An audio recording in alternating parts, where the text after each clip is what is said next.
Hey, yo, so YouTube, it's your boy Action Jackson, and in today's video, I'm going to be talking about the 10 most important Dallas Cowboy players for the 24-25 season, not including Dak, CD, Micah, and Trayvon. I don't want to make this list super easy and super predictable. Obviously, if you pay attention to the team, you've been watching all my videos, we're probably going to semi understand where I'm going to go in terms of this list. If some, but other than that, really. Before we get into the video, I appreciate if you guys would like the video, subscribe if you're new, and comment. If anyone who does comment, if you do comment in the comment section, who are your 10 most important Dallas Cowboys players, excluding Dak, CD, Mike, and Trayvon? Because obviously we know that those four guys are more than likely going to be the highest paid dudes on your team, and they're the most talented four on your team, whether people like it, disagree with it, whatever. I feel like those are your top four pillars, and without any of those guys, and if not four of those guys go off, we're going to be in trouble come time in January if they don't show up. We've seen it before. So that's about it. We're going to hop into the intro, and then let's go.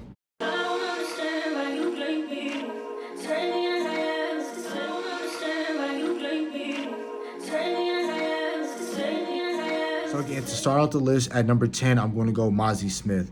And obviously, there's a billion reasons why we need him to step up, right? One, your first round pick, and when you're putting that first round tag for you, and especially when you play with a team like the Dallas Cowboys, you need to produce. Because it can go one of two ways for Mazi Smith. If he doesn't pan out and he can't get it right in this system, what's going to end up happening is that they're going to more than likely still give him another chance because he is a first round selection, but do not be surprised come down April of 2025 after we'll probably either get bounced out in the first round or the second round like usual. They're more than likely going to spend either a day 2 pick or an early day 3 pick to replace his position. There's somebody that they're going to draft at that one tech spot that they're going to want to take from Mazi Smith's place, and we're just going to have to go down that road again of trying to find, as they call them sometimes, a trash can full of dirt. Not saying that the individual's trash can, but we're just saying how just these big dudes that weigh like 350, 360, 335, like 6'6", 6'7", 6'5". So, we're more than likely going to go that route if he does not get it together. But the route that I want, the route that he's going to want out of this scenario that I'm saying is that he's going to want to ball out. Because when you ball out, you make your name here, you're not going anywhere, right? I believe he needs to be one of those one techniques that he needs to be the guy in the defensive tackle room that needs to step up. Other than Osa, of course, right? Because if you look at this defensive tackle spot, there's only 4 real defensive tackles. Justin Rogers, who we selected in the 7th round, Mazi Smith better not let him beat him. That's all I got to say. I ain't going to do nothing. Y'all know I ain't going to do nothing. I ain't got no power for the Dallas Cowboys, but I'm just saying, let a 7th round show up. Let a 7th round player show up. This fan base will clown you for letting a 7th round play better than you than a first round selection. That's all I gotta say. Then you got Carl Davis. Hasn't done anything in the league yet, so we're gonna see what's gonna happen with there. You got Osa and then you got Mazi himself. Mazi needs to come in, put his head down, whatever weight he needs to get to that weight. And I understand he's rehabbing. He cannot get to it right now at the time of this recording. I am making it on July 7th. I understand that right now he can't do too much because he's going through an injury. I'm talking about when you're cleared to play football, and when you're cleared to play football from whatever time that is, whether if he's ready for camp, he has to show out. He has to show out and pop out and show people. You know what I'm saying? Like, he has to go out and really show and prove why he was selected in the first round. He has to be this stable that we have at nose tackle. He has to be that dude. Because if he doesn't, he's not going to want to live out his NFL. He can't live out his NFL dreams if he doesn't meet the weight requirement, produce for Zimmer, because Zimmer will have him in the doghouse. And I just don't think that he'll be able to bounce back if he cannot show out and produce this year. And we need him at one technique to stop the run. Obviously, we know that when Buffalo got that big yardage gain and James Cook was killing us, it wasn't not only in the middle, it was on the outside where Dorrance Armstrong is, right? So I'll talk about that side and who I think is going to step up for that and that Dante Fowler replacement. We're going to talk about that in a little bit, but Mazi Smith needs to ball out. He needs to be that one tech. He needs to show why he can be a contributor to this team and everything of that nature, and try to make the guys who stood on the table for him in April of 23 why he should be able to play in this league and why he should be able to start and show out. Number 9, Jalen Tolbert. Similar situation to Mozzie Smith, in my opinion. First year was a down of a year, tragedy of a year for him. Kellen Moore in this offense couldn't get him going, and it was a bunch of things with Jalen Tolbert his rookie year, right? It was getting acclimated to the NFL speed, him getting acclimated to an NFL playbook that was already tricky within itself. So now we're gonna have to figure out with Jalen Tolbert, we need him to be our 4th best receiver. If we're just talking about wide receivers in general and they're just wide receiver core, not excluding Jake Ferguson, it goes CD, Cooks, and then Tolbert. We need Tolbert to be our guy that he does all the dirty work. He comes in, he blocks guys like CeeDee Lamb on quick screen routes. Same thing for Brandon Cooks when we're throwing underneath passes to underneath to Cooks to get him open for him to utilize his speed, for him to go down and get the deep ball. Talking about Brandon Cooks, Jalen Tolbert's going to have to run a whole lot of clear out routes. He's going to have to make those catches like how he did when Dak Prescott broke off of Darrell Taylor versus the Seattle Seahawks, and Dak Prescott rolled right and threw it to Jalen Tolbert. He has to be the dude that is right there for Dak Prescott. He has to be that Cedric Wilson, just a Cole Beasley, but just in a bigger body. Meaning you just have to be there. You have to make the catches every single time that your number is called. You have to step up and make a play. Again, I can see his career easily going like 50 catches, 400, 500 yards for a couple of touchdowns, maybe 4 or 5. Maybe I can see him being a very great dude that can just, when you got to have it, he's there. That's what Jalen Tolbert has to be, because he's not getting a whole lot of opportunities, because the way I'm going to say it right here is how the target's going to go. Again, similar to last year, it's going to go CeeDee Lamb, Jake Ferguson, then Brandon Cooks, and then everybody else. That's exactly how this room is going to go, and that's how it's going to be. So when you are more than likely going to be the 4th option on this pass-heavy team, can you be there for Dak Prescott? Can you get open? Can you do the backyard quarterback thing where it's a scramble drill, and now it's just be smart, get open, you use your leverage, find out what the coverage the secondary is in, get open, extend plays like how you did when Dak Prescott rolled out to you on the right side, on the right pylon, and threw it to you against the Philadelphia Eagles. When Dak Prescott evaded a sack, got out of it, and tossed it to you on the left side of the field towards that hash, he threw it to you against Philadelphia. That was one of his breakout games. When he rolled out and Dak Prescott just said F it, threw the ball up because it was a penalty, and he went up and he snatched it out of Xavier Howard's hand. And when you did that, again, those were just very bright spot moments that you did. So you have to keep doing that to build on his career, and for him to, eventually make for him to stamp his official approval, for him to be that dude and wide receiver 3 on this roster. So he needs to step up. Number 8, Marshawn Kneeland. When I talked about James Cook and him going off for, it felt like almost 400 yards, but realistically it was only like 200 yards of scrimmage with him passing, with him receiving, which they didn't throw the ball only like 8 or 9 times. James Cook ran for 150, 140 yards. It was mostly on that edge where Dorrance Armstrong would be, where Micah Parsons would be, where Dante Fowler would be, right? And then it would always be that spot opposite D-Law. No one in the league likes running at D-Law's side. It's that opposite end of defensive end where teams like to run. So a guy like Marshawn Kneeland, I know he's a rookie. I know he's a second-round pick. In our second-round picks, in terms of their track record and them being an instant impact starter, has not been great, right? If you take Trevon Diggs and DeMarcus Lawrence out of the picture, like I said, take those guys out of the second round, the Dallas Cowboys dang near miss every single second-round pick.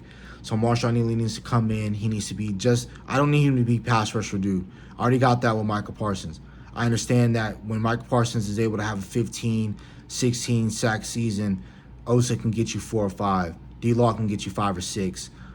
Just little things like that. And when you add a guy like Maurice Lufau who can blitz, Eric Kendricks who can blitz, they will get you both of those guys probably can get you like 3 or 4 sacks, 3.5 sacks combined. So Marshawn Kneeland needs to come in. He needs to be that stout dude that says, you will not run on me. You cannot run on Tank. And then Mozzie Smith, when he steps up and he shows and proves why he needs to be the dude that he needs to be, you can't run on that middle. Now you're screwed. Now you're going to have dudes like Lufau, Overshown, Kendricks flying in, hitting people, and that's how we'll be able to stop the run. If we can stop the run on the edges, don't have it be a problem in the middle, we're going to shine. Number 7, Terrence Steele. I understand he tore his ACL December 11th, 2022 against the Houston Texans, and that was a terrible time for him because he could have easily, if he played that entire year, he was easily going to be either all-pro second team, possibly first, but I don't think you're going to get in over a guy like Lane Johnson. But you were definitely going to be either an all-pro second team or definitely a dude that made the Pro Bowl that year if you don't get hurt. He got hurt in 2022. 2023, he started the year, had a slow start. We saw some of his woes, right, versus the Niners when Nick Bosa got a sack. Philadelphia Eagles one is the most, the blinking red light, the check engine light that goes off in your car. Like, that was like, okay, cool, yeah, like, Terrence Steele, you got to get better. You can't allow 3 sacks versus Hassan Reddick. You have to be way better than that, right? And he did get a lot better towards the latter part of the year. That Detroit Lions game, he was solid. Washington, solid. That playoff game, I know we got our butt kicked versus the Green Bay Packers, but he was very solid versus a guy like Rashawn Gary. So, again, Terrence Steele just needs to come back into form, which I believe he will. Hopefully, he has his career trajectory is going back up and not going like this, how it was in 23. Hopefully, it goes like this up in 24. And we need him to ball out because we need his offensive line more than anything, especially with us being such a pass-heavy team. We need him to be better in the pass blocking department. I know that's not his game, but he just can't be as bad as he was last year. He's going to make his money. The reason why he made his money was because he's such a force in the run game. And then, obviously, we need to rely on our run game just a little bit more. But number 6, DeMarvin Overshown. I know technically this is his rookie year, in my opinion. If you haven't stepped out on the NFL field and you didn't play for a full NFL season, or even if you played 4 or 5 games, I'll consider that to be your rookie year, and then you got hurt, I consider that to be your rookie year. But if your rookie year, you only played 2 preseason games, you tear your ACL, and you couldn't play football for your rookie year, like actual, real, legitimate football, because he was going to play actual, legitimate, real football snaps had he played his first year. But maybe it was a blessing in disguise that he didn't play his first year. Because imagine if he plays his first year, it's terrible. He's a rookie. Everybody in your linebacker room is dang near hurt, or they just don't know how to take over that leading role in that spot. And then again, you're playing next to a 205-pound safety. If DeMarvin Overshown didn't have a great season last year, who knows our outlook on DeMarvin Overshown? Because the only thing that we remember DeMarvin Overshown doing was shooting down that gap against Tate Bisbee and standing him up. DeMarvin Overshown didn't have no itch in him. He ran to Tank Bisbee, held him up, and that was it, right? And that was a play that we remember. He came downhill, he thudded him, and that was it. And he didn't go nowhere. It was a gang tackle, and that was it. So DeMarvin Overshown needs to come in. I think we need to slow play him a little bit. I understand that Mike Zimmer is going to want to use him in that 2015, 2014 prime Anthony Barr, where you're going to blitz on some downs. You're going to make those hella athletic plays where you see him diving for picks. You see him diving for acrobatic SWAT downs, PBUs. We need our linebackers to get to that. We need our linebackers to be picking it off. We need more than just our safeties, our corners, and our defensive back room to get interceptions. Our linebacker in the middle of the field needs to start doing that. They need to start being some game changers. We need that back in our life, and I feel like DeMarvin Overshown will and can do that depending on how well he recovered from his ACL injury, in which we all know that is a tricky situation with this organization, right? Number 5, DaRon Bland.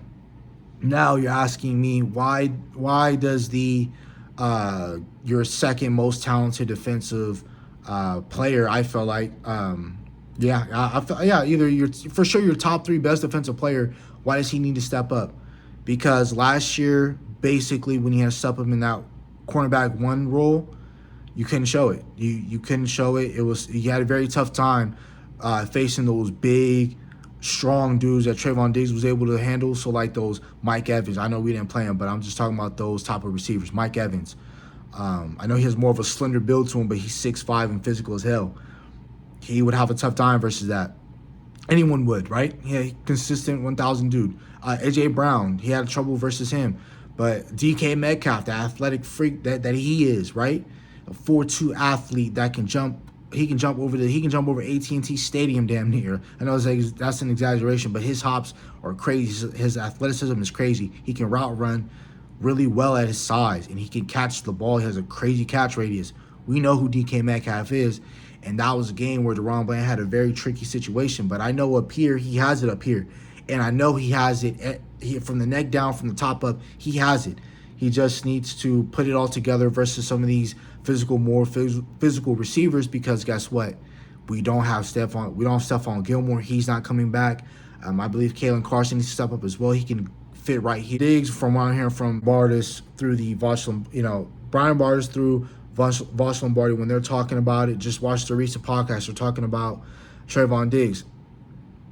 Foots the King talking with Brian Bardis. Brian Bardis is saying what he's hearing inside the building is that Trevon Diggs situations might be a little bit tricky, and they don't think that he's going to be ready come week 1, right? Which is kind of typical, right? So when you're dealing with these ACL injuries, it does take you a long time just to get back. So understanding and knowing that DaRon Bland needs to step up, so does Jordan Lewis, so does Kalen Carson. So we got to think about this, right? So then I think DaRon Bland is going to step up. I think he's going to understand what he did wrong last year. He's going to put it together. He's going to be fine, right? Number 4, our running back room. Whoever we trade for needs to step up, because I'm not confident in this running back room the way it is right now. The way it is right now with Zeke, Dowdle, Vaughn, Lepke, step up in a major way. So I felt like we're going to be able to run the ball this year. I have just an inkling that we're going to be able to throw the ball really well, but there is going to have to be a game come time in January and come time down for this season where we need to get the ball out of Dak Prescott's hands about 10 to 15 more times and have him just turn around and hand the ball off to somebody. I think Dak Prescott is at his best when he's only throwing for 30 to 35 times a game. Less than that, I would preferably like to, because if you're throwing the ball damn near 40 times a game, of course, yeah, you're going to get to that 4,000-yard mark. I understand that. But I don't mind if Dak Prescott throws for 3,000 yards. Hell, I don't give a damn if he throws for 2,000 yards. If we can run the ball for 2,000 yards, I would love that. I understand that, and if he can go to the playoffs and they take it up a notch, and CD, Ferguson, Cooks, Tober all go crazy, and no one can hold us, that would be great. But his running back room needs to step up, and we need to have a true dude that can get that crease, get that bend, get that right gap that Zach Martin, Terrence Steele is going to create for you, and you run off that right hip of Zach Martin, gotta go. I feel like Deuce Vaughn can do that in a way. I feel like if we put Kevontae Turpin in some running back situations, I feel like he can do that. But as a true running back, I know Zeke and Lepke are going to be your pounded dudes where goal-to-goal situations, you need that 3rd and 3, that 3rd and 2, 3rd and 1, 4th and inches, 4th and 1, 4th and 2 on the goal line. That's going to be those guys, Rico Dowdle, Lepke, Zeke. Those are going to be your guys. But how many more explosive dudes do you have in this room? Only one with Deuce Vaughn. The Cowboys need to make a move at that running back position, in my opinion. Cooper Beebe, Brock Hoffman. It's part of that center position. You need that center position to be stout, right? So many times. Again, I talk about it all the time. Week 3, 2021 versus the Philadelphia Eagles. I've seen Javon Hargrave pick up Connor Williams and Tyler Biadasz and throw him right in the lap of Dak Prescott. That irritated the heck out of me. That already made me not much of a big fan of not Connor Williams, but him too, but especially Tyler Biadasz, right? So many times when you're looking at the Philadelphia game, when we played him at Philly, where if he just seals a block versus, I think it was either Cunningham or one of their other trash linebackers that Philadelphia had. It wasn't Nakobe Dean, it was one of them other trash ones, where he couldn't seal a block. Tony Pollard has daylight. He only blocks half a man, and that defender is able to snatch Tony Pollard by his little ankle and slow him down and get tackled. And what ended up being maybe a 12-yard game could have been a touchdown, knowing Tony Pollard with his speed, right? So Cooper Beebe, Brock Hoffman, whoever wins that spot needs to win it convincingly and needs to show out and prove something to this team. Let that be, let them be a true anchor to this team. Let there not be a snapping issue. Stay healthy. Don't get driven back by some of these defensive tackles that you're going to play within your division alone. Think about it. Jerzon Newton. rookie out of Illinois, going to playing for Washington. Deron Payne, Jonathan Allen, Fletcher isn't playing anymore, but Jordan Davis, Jalen Carter, Dexter Lawrence. Those are defensive. Those are dudes just in your division. Your conference, Hargrave with the Niners, DJ Reader, Lions. They got Lee McNeil. Like, we got to get it together at the center position. And I hate, and any quarterback cannot deal with pressure directly in their face. If it comes on the outside, you can step up. If Smith, Beebe, Martin, if those three can be your stable three, like how the stable three is in Kansas City with Thuney, Martin, Thuney, Trey Smith, and then Humphrey. Those are their three solid dudes that Patrick Mahomes can step up into and make all the crazy highlight throws that he does every single week, right? If they have those solid three, they run directly down the middle. They pin and pull. They're pulling Thuney. They're pulling Smith. They're pulling Smith and Humphrey. They're just pulling those good dudes and put them out in space.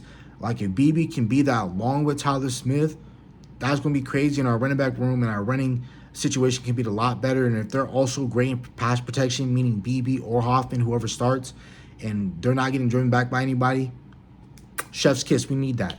Number 2, Jake Ferguson. When you think about some of the top receiving duos in the league and some of your better passing games in the league, it's when you have a really good wide receiver and a really good tight end. Think about it. Kansas City, when they had Tyreek Hill and Kelsey, that was one of the top duos in the league last year for people who don't have short-term memory. Laporta and then Amon-Ra St. Brown. Those were some of the best 2 receiving duos in the league last year. That's what made up Jared Goff's damn near 4,000 yards was off of that, right? Kansas City, they had Rashee Rice and they got Kelsey. That's their 2. Kittle and they got a whole bunch of dudes out in San Francisco, but Kittle and Ayuk. Like, if you can have a wide receiver A and have a tight end A, which I feel like Jake Ferguson can ascend to do, Jake Ferguson can do that. He needs to put it together, which he's already done. I just feel like more opportunities will go his way. And when he's finally carved himself a role to be the wide receiver 2 in this offense, Jake Ferguson, for me, is going to hit 1,000 yards. He's going to be that first or second team all-pro tight end, in my opinion. If barring any injuries to Dak Prescott and this offensive line is intact and is great, Jake Ferguson is going to go off, and Jake Ferguson is going to help us because Dak Prescott loves throwing that seam pass. He loves throwing it to his tight ends. And Jake Ferguson is a tight end. Personally speaking, for me, I can't speak for everybody else, but for me, I couldn't stand Jason Witten. I understand he was a consecutive type of dude. I don't want to disrespect him. I'm not saying that. I know that sounds disrespectful in a way, but I love when he was there for every single game. But I didn't like how later towards the latter part of his year, he was stunning growth of a guy like Blake Jarwin. He was stunning the growth of a guy like Dalton Schultz, right? And him always wanting to steal reps in training camp. I saw it personally, but then hearing guys speak about it, insiders, everything of that nature, that sucked, right? But another thing that pissed me off with Jason Witten was Jason Witten, you throw him the ball, and he was wide open, he takes 3 steps and somebody's already there because he's that damn slow. That's why I always like Jake Ferguson, because you throw it to him, he gone, man. He gone. He not gone, but he's gonna take a whip route for like 15, 20 yards. Jason Witten couldn't do that. If somebody was draped all over Jason Witten, he would make a catch. And wherever he caught the ball, that's where he was going down if somebody was draped on him, right? Anybody that remembers Jason Witten, that's exactly what would happen. Number 1, Tyler Guyton. First round selection out of your 2024 draft. Left tackle, going to possibly take over a potential Hall of Famer in a dude like Tyron Smith. You need to possibly, you're not possible, but you are going to help out a guy like Tyler Guyton.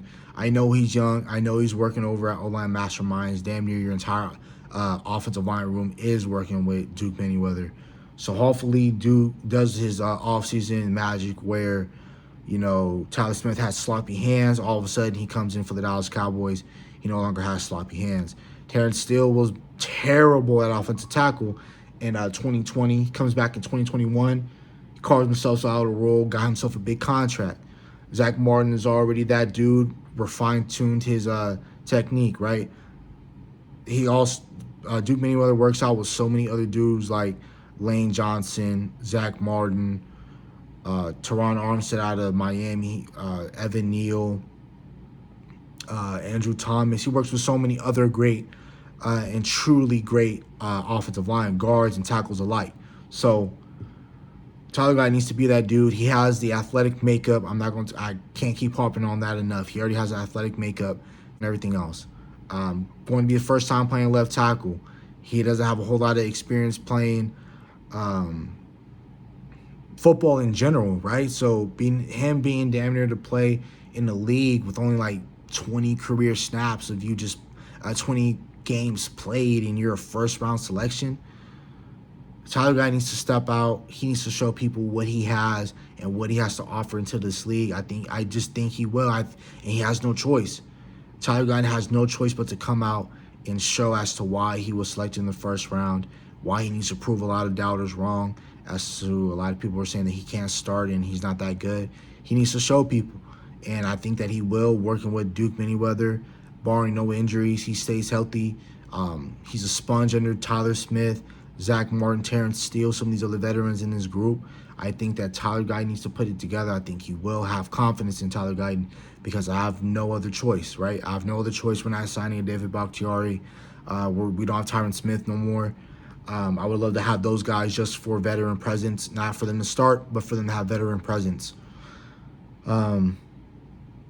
That's about it, really, man. Tyler Guyton needs to be that dude. Jake Ferguson needs to step up. He needs to ascend from being not only a top 10 tight end, but to be in that conversation of being a top 5 tight end.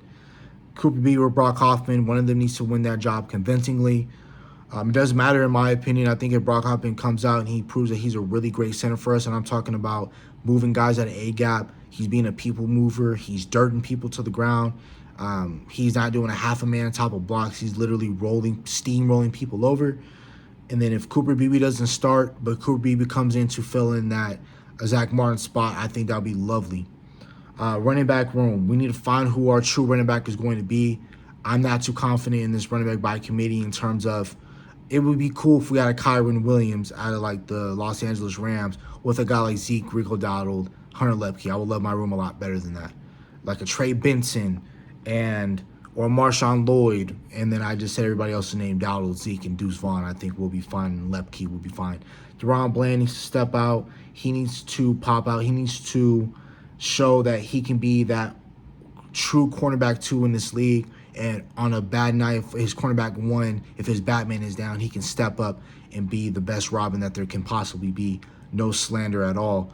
But DaRon Bland can come out and he can cover those Devontae Smiths, those Deebo Samuels, those number 2 wide receivers in the league. Can DaRon Bland do that, right? We got to see. DeMarvin Overshown, this is going to be your first year playing real NFL football, live NFL football. What can you do with that opportunity?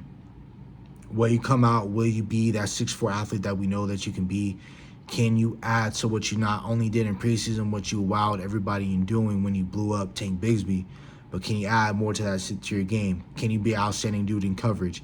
When Zimmer asks you to blitz, can you be able to do that at an efficient rate? Let's see. Terrence Steele, we need you to bounce back because we need this offensive line to be as great as possible. Number 8, Marshawn Nealon, we need you to be way better than Dorrance Armstrong and Dante Fowler. When teams want to run that ball, you're not going to be the reason why we give up 200, 300 yards rushing. You cannot be that guy. We know Tank ain't going to be that dude. So let's see. Number 9, Jalen Tolbert. You need to be that 4th option, that consistent number 4th option. On some nights when certain dudes can't step up, can you be that number 3? Can you be that number 2 if guys are having a terrible night? Can you step up and can you show that? We're going to find out. Number 10, Mazi Smith. Your career is on the line. Everything, all your dreams and all your hopes in being of a great NFL player. I know it sounds like a lot of doom and gloom, but it's true because we know how cutthroat that this business can be. If you don't find out and we don't show, if we don't find out who you're going to be, if you don't show this coaching staff, if you don't show Zimmer that you're ready to play in this league, you will be replaced. I am telling you that. I know it's cutthroat, it's sad, but that's just how that's how this business is. And we have to take it for what it is, right? Mike Smith, you have to go out there and you're going to have to show why you were selected first round pick, why you're the first true nose tech that we drafted the first time since Russell, Maryland, since 1991. You have to show why we need to take this nose tackle room seriously, because if you can't show us, I am telling you now, this Joneses will be scared as hell to pick another nose tackle in the first round, and we're just not going to take this position seriously, and we're just going to throw random bodies, and it's going to be hell to pay if we can't figure out what you're going to be like in this league. That's about it for the video. Hope you guys have a nice day. Safe, blessed. Bye.